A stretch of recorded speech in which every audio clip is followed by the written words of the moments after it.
larynx. Hi, I'm Claire from the Seattle Voice Lab, and if you don't know, the first step to trans feminine voice training is gaining laryngeal control. If you can lift the larynx up, the voice will be more feminine. If you push the larynx down, it'll be more masculine. All right, so here's the thing. The larynx is this little nodule right here. This is my madam's apple. And when I move my tongue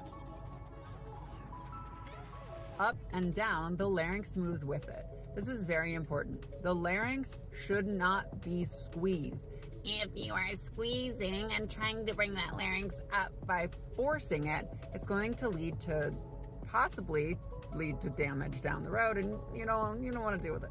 So instead, what I want you to be thinking about is this kind of sympathetic motion with the hyoglossus, or the root position of the tongue. The root position will be pushed down, and that will push the tilt of the larynx down, or it will pull the larynx back up. And you can see that motion with the back of the mouth.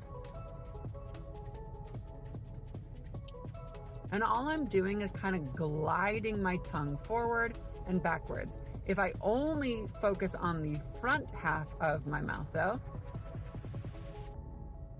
you'll see that there is some movement slightly, but it's not as great. If I focus more on the root position though, it will be a larger motion.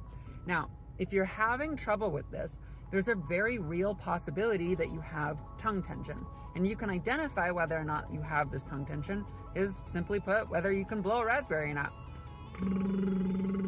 If it comes out like, or even tighter than that, some people can't even get that much out, that's very indicative of tongue tension. So generally speaking, try to resolve that tongue tension first, and just slide that larynx up and then slide that larynx down, slide that larynx up, back down. You can also kind of take note of where your tongue is on the molars as well.